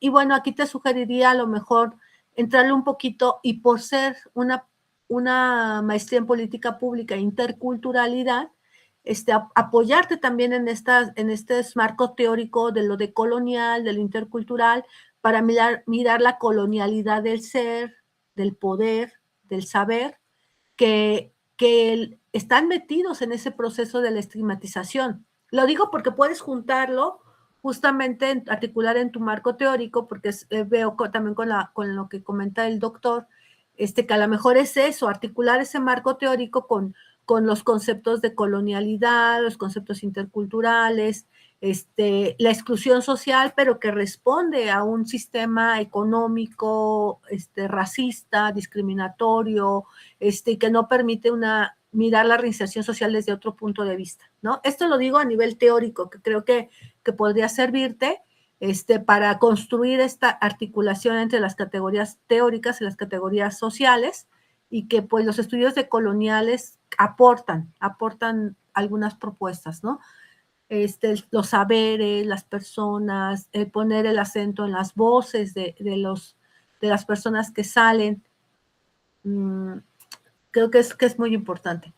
Y por otro lado, me gustó muchísimo lo que tú propones, o sea, estas casas de finales, o sea, puede ser una propuesta que tú empiezas a generar, una propuesta de una casa de acogida o un espacio para contratar a estas personas, o sea, que sea una política pública contratar, y no nada más decirle a las empresas contraten, no, como gobierno contratemos, ¿no?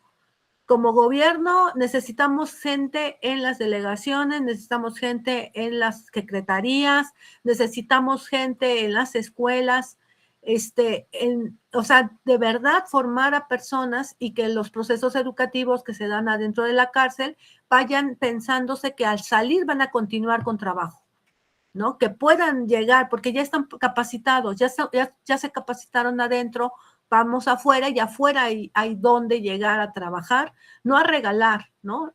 Porque también esa idea del paternalismo de los sistemas, pues tampoco sirve, ¿no? De darles recursos, darle dinero, darles apoyos, no.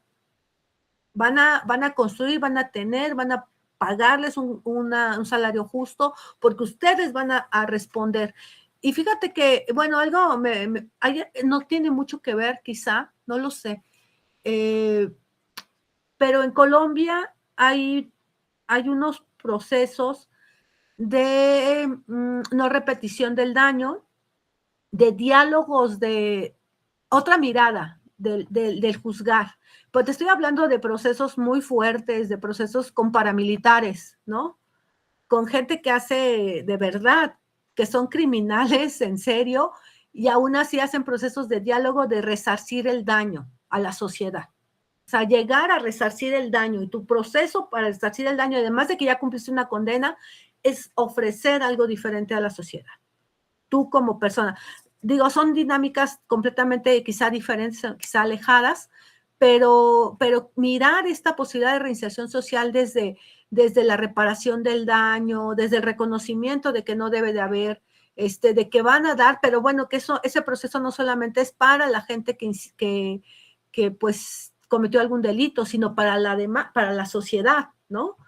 Tener la capacidad de perdonar, tener la capacidad de aceptar, de construir otras dinámicas, de transformar los contextos de violencia en contextos de diálogo, de respeto mutuo, de, no sé, una serie de situaciones. Lo digo porque también puede ser interesante que le eches una mirada a estos procesos de Colombia, que es una mirada diferente, muy fuerte, porque te digo, allá estamos hablando de conflicto armado y de que incluso dicen, bueno, las víctimas quieren que el victimario hable, que el victimario diga, que reconozca y que esté dispuesto a resarcir el daño.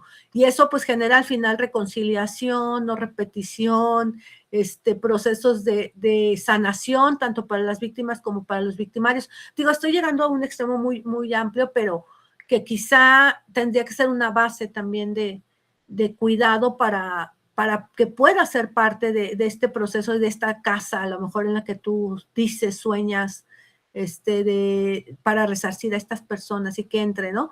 Y siempre yo llego a los niños, a los jóvenes, ¿verdad? Pero creo que es como a veces mucho más fácil pensar en que haya apoyo para decir, vamos a reinsertar a los jovencitos, a los adolescentes, a los niños, a los jóvenes que están empezando y que cometieron un error, ¿no? Para darles una oportunidad y conseguir apoyo para una casa así, o para un espacio así para que trabajen. Es más fácil, digo, no es que sea solamente valgan los jóvenes, ¿verdad? Los niños, pero podría ser como una opción también, como un producto final de tu tesis o de tu investigación, una propuesta al final que quizá pudiera tener acogida después, hasta en otros espacios, ¿no? Y bueno, pues felicidades, Jessica. Y bueno, ya doy la palabra, ahora sí, a Carla Lorena Cedecero Chacón, quien presentará su trabajo titulado Niñas y niños con madres privadas de su libertad hacia una política de reinserción social. Adelante, Carla. Muchas gracias. Comparto la presentación. ¿Me puede indicar si la ve, por favor? Está abierta, pero no se ve la presentación. Se ve negra solamente. Ahí ya se ve, ahora sí. Muchas gracias. Bueno, buenas tardes a todas y todos. El proyecto de investigación que me encuentro realizando es sobre hijas e hijos de mujeres privadas de su libertad hacia una política pública de reinserción social. La pertinencia de mi proyecto nace de la preocupación por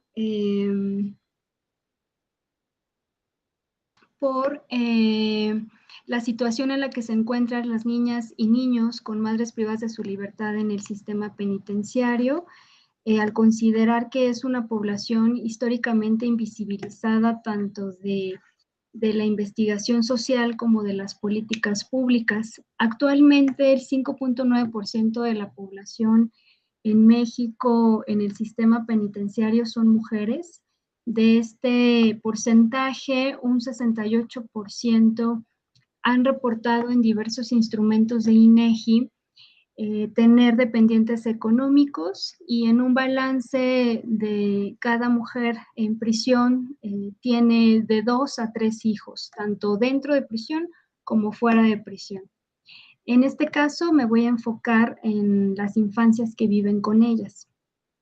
En la normativa actual, el artículo 36 de la Ley Nacional de Ejecución Penal, si bien reconoce el derecho de estas infancias menores de 3 años de permanecer con su madre, no existen, o digamos que hay una carencia en cuanto a diseño de protocolos, corresponsabilidad entre autoridades y presupuesto etiquetado para generar políticas públicas que atiendan a estas infancias. Cuando una mujer va a prisión, no solamente se le sanciona a ella, ¿no? Sino que hay una especie de pena colateral que recae sobre sus hijas y sus hijos. En este sentido, alrededor de 400 niñas y niños es el número que oscila de población que se encuentra en el sistema, y pues son infancias que atraviesan, digamos, como estas 3 problemáticas. Por una parte, vacíos normativos entre lo que reconoce la ley nacional principalmente y lo que se materializa, la ausencia de infraestructura adecuada para para la vivencia de estas infancias en los centros, y por otra parte esta falta de coordinación interinstitucional. Digamos que esto lo he conceptualizado en una falla estructural porque no se articula toda esta serie de conceptos para poder atender de manera integral a estas infancias. Esta problemática se ve atravesada estrictamente y evidentemente por perspectiva de género, por una cuestión del interés superior de la niñez, también por un enfoque intercultural. Es decir, por el género, porque las mujeres privadas de su libertad desde antes de ingresar a prisión y durante prisión son mujeres que vienen de contextos de pobreza, de violencia estructural, son jefas de hogar, cuidadoras principales, y quienes aún dentro de prisión sostienen este vínculo con sus hijas e hijos, y la responsabilidad recae sobre ellas y no sobre el Estado. Por otro lado, el interés superior de la niñez, la literatura nos habla de esta población como una población invisible, porque justamente las políticas están diseñadas desde una visión adultocéntrica, androcéntrica, que no reconocen, al no reconocer más bien este trabajo de cuidado de las mujeres en prisión de sus hijas e hijos, pues repercute directamente en la exclusión del diseño de políticas diferenciadas para las niñeces, sin, como decía, protocolos institucionales que garanticen sus derechos. Y desde el enfoque intercultural, retomando a Katherine Walsh, no se trata de entender o diferenciar a poblaciones meramente indígenas de esta población, sino más bien al reconocimiento de la diversidad de prácticas de crianza, de redes de cuidado, de saberes, de relaciones comunitarias por las que atraviesan estas mujeres en el cuidado de sus hijas e hijos. La pregunta central es justamente cómo la ausencia de esta perspectiva de género, del interés superior de la niñez y de este enfoque intercultural repercuten en la vulneración de los derechos de estas infancias, y a su vez qué elementos debería tener una política pública que los garantice. Mis preguntas particulares se centran principalmente en identificar las principales brechas normativas en el marco jurídico actual mexicano respecto de los tratados internacionales. Por otro lado, ¿qué políticas públicas actualmente existen para atender a esta población, acceso a programas sociales, etcétera? ¿De qué manera esta ausencia o insuficiencia de atención pues repercute directamente en el proceso de reinserción social de sus madres? Y finalmente, los elementos que debería tener una política pública para atender a estas infancias. Mi hipótesis parte de que el marco jurídico actual mexicano, atravesado principalmente en este caso por la Ley Nacional de Ejecución Penal, si bien reconoce formalmente el derecho de las infancias a permanecer con sus madres hasta los 3 años de edad, no existe autoridades responsables designadas por una parte, presupuestos etiquetados para políticas públicas de atención a estas infancias, protocolos específicos para su permanencia dentro de los centros penitenciarios, acceso a derechos, educación, en fin. El objetivo general es justamente partir de todo este análisis para sentar las bases normativas, institucionales, culturales, que nos lleven a construir una política pública integral en la materia. Y pues la contribución que yo espero es justamente poder sentar esas directrices con perspectiva de género, privilegiando el interés superior y con enfoque intercultural.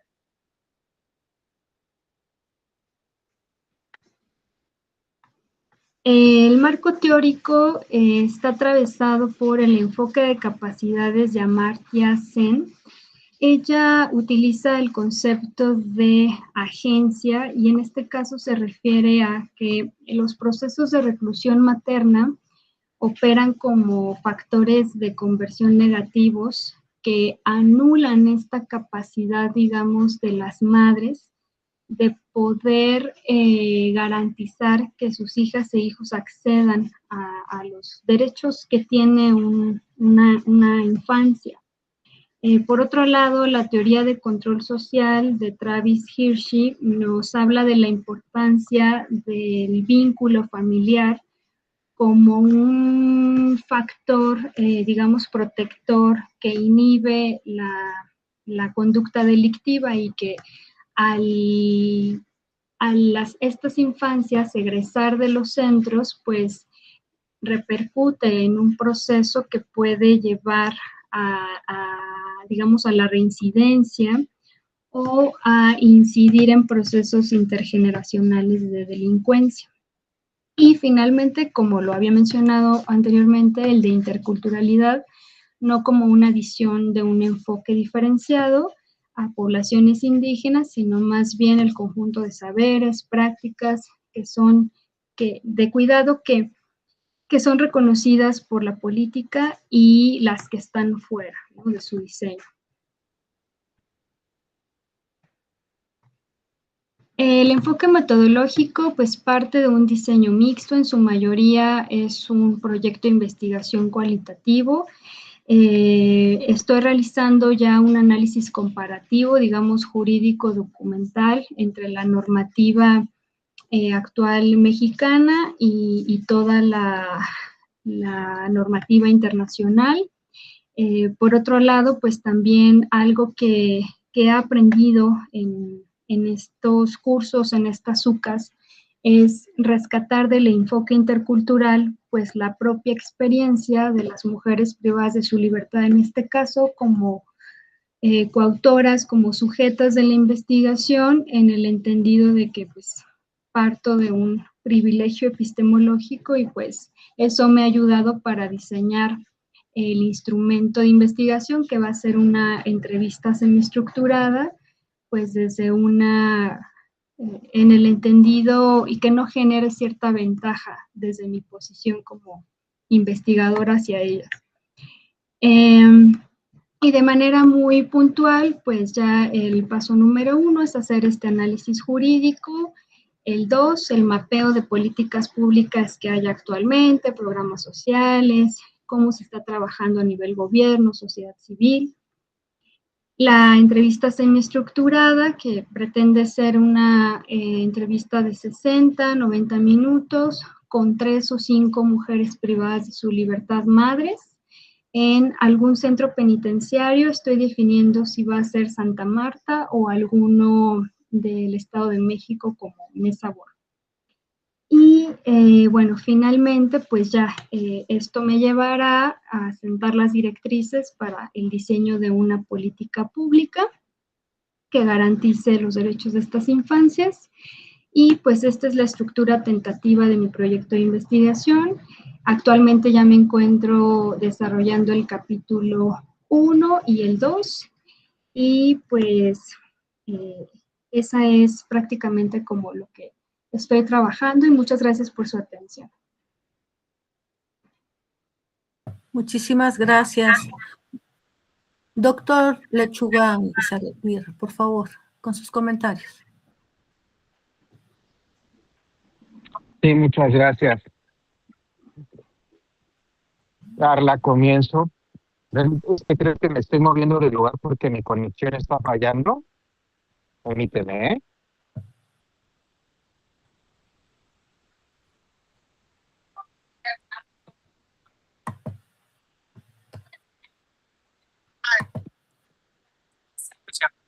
Listo, Carla. Muchas gracias.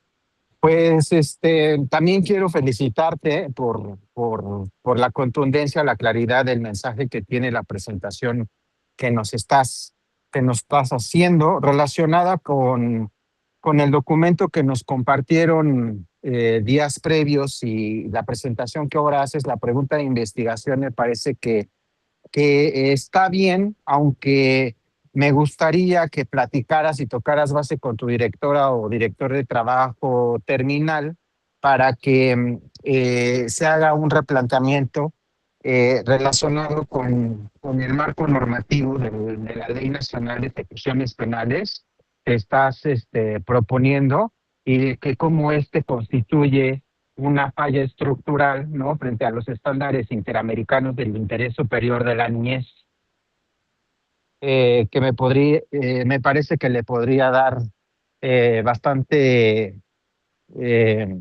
congruencia con los intereses de investigación que tú estás planteando, ¿no? También tengo aquí un tema que mientras, por un lado, tú estás hablando de diseños participativos y diferenciados, ¿no? Y sería interesante ver algunos rasgos de cómo se articula el análisis normativo con las entrevistas que tienes planeado implementar, ¿no?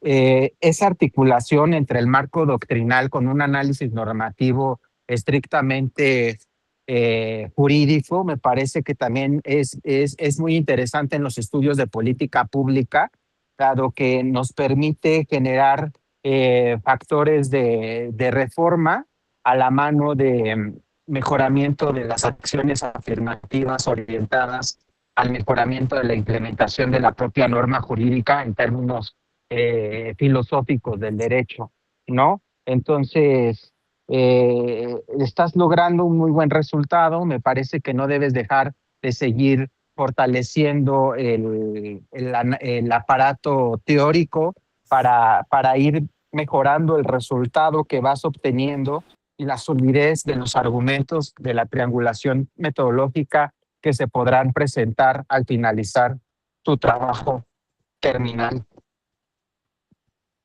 Y pues prácticamente serían esos mis comentarios, Carla. Muchísimas gracias y felicidades. Muchas gracias, doctor. Carla, igual, me sumo también a las felicitaciones que hizo el doctor. ¿Tú eres abogada, Carla? No, doctora. Okay. Bueno, creo que vas muy bien, ¿no? Vas muy bien.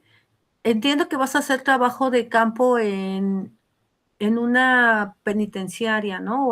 Vas a intentar poder hacer algún tipo de trabajo. Bueno, creo que ahí es donde te va a servir muchísimo esta perspectiva de colonial, intercultural. Qué bueno que aclaras esto, que lo intercultural no tiene que ver siempre con lo indígena, sino con todas las prácticas sociales, culturales, las prácticas de crianza, ¿no? Incluso las mismas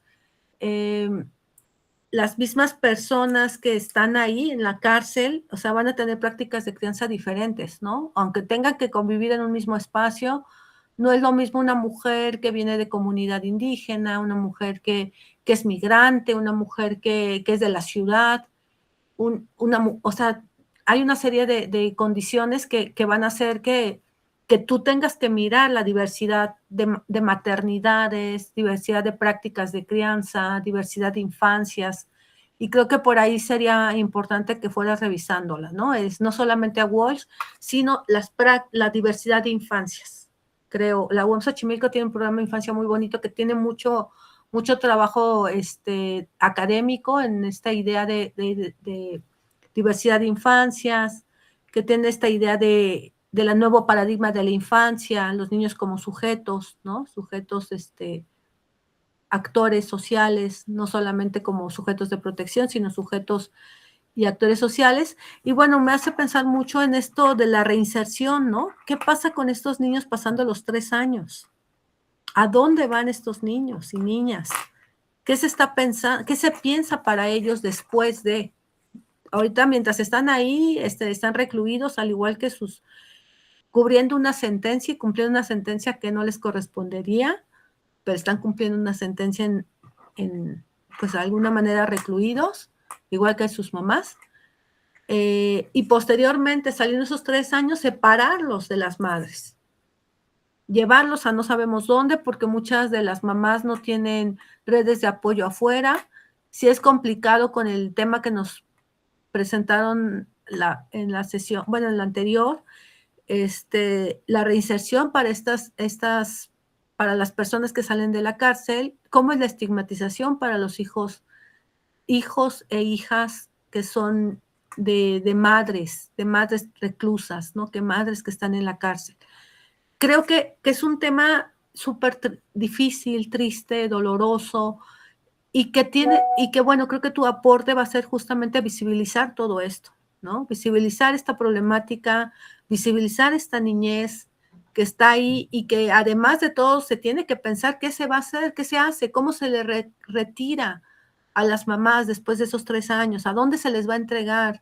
Se van a hacer niños institucionalizados, como es el caso de algunos que se van al DIF, que se van a los orfanatos, porque no hay quien los quiera aceptar. Cómo generar una relación, que sigan teniendo relación con sus mamás, que igual que la vez pasada, que también dije en la anterior presentación, muchas veces las mamás que están recluidas es porque se defendieron a lo mejor de un esposo abusador, ¿no? Tuvieron que robar para darle de comer a sus hijos, y ahí entramos a la otra, la maternidad. Esa maternidad, ¿quiénes son esas madres? ¿Quiénes son esos niños? Y creo que todos estos temas que son muy complejos y sé que es demasiado trabajo para que lo puedas terminar, yo creo que en una maestría, pensar tu maestría y después viene el doctorado, Carla. O sea, creo que esto va para larguísimo, para muy largo, este proceso, delimitar hasta dónde llegas con la maestría, que quizá te lleva justamente a esta revisión de política pública, pero a la vez de visibilizar a estos sujetos, las madres, por qué están ahí, los niños y niñas, quiénes son, las prácticas de crianza y después qué se hace, qué papel tiene que jugar el Estado para darles dignidad a la vida de estos niños y niñas. Entonces ahí creo que es como un proceso bien interesante que creo que tu tesis tiene que servir para eso. O sea, y creo que la de todos, ¿no? Y aprovecho que estoy hablando yo. La de los que presentaron en esta mesa realmente son temas muy, muy bellos, temas que van mucho más allá de la investigación y de conseguir un título de maestría. Son temas que hablan de un compromiso social, que es lo que se pretende también en la universidad, que tienen que permitir abrir espacios para dar voz, para generar espacios de reflexión con los sujetos, las sujetas, desde los territorios, para que ellos mismos puedan empezar a transformar sus condiciones de vida. Y creo que es ahí donde se van a posicionar sus temas y donde tienen que estar presentes estas voces de estos actores, ¿no? Y no quedarse solo en la revisión de política pública, sino en la revisión también de ofrecer un espacio para la reflexión de los sujetos y de transformación social. Entonces, Carla, pues felicidades. De verdad estoy en el centro de investigación, no es comercial.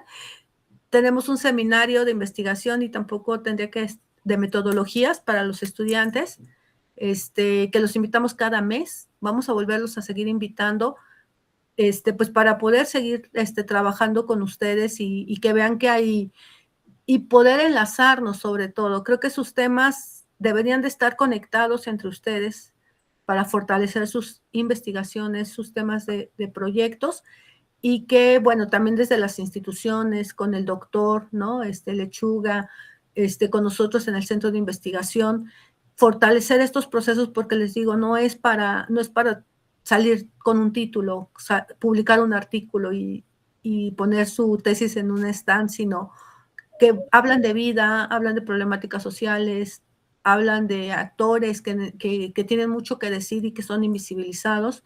Entonces, bueno, pues felicitados a todos, de verdad.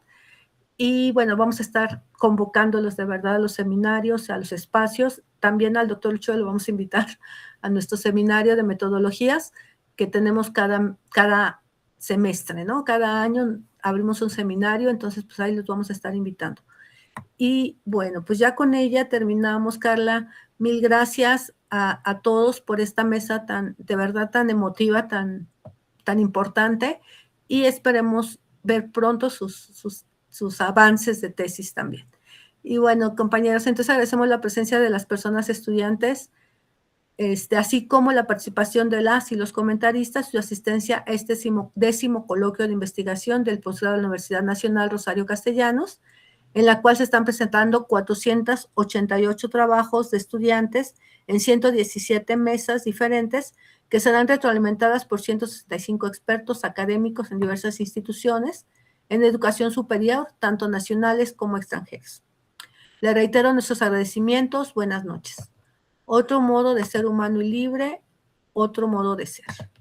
Muchísimas gracias a todas y todos. Y bueno, Hasta luego, buenas tardes. Hasta luego, muchas gracias. Hasta luego, cuídense mucho.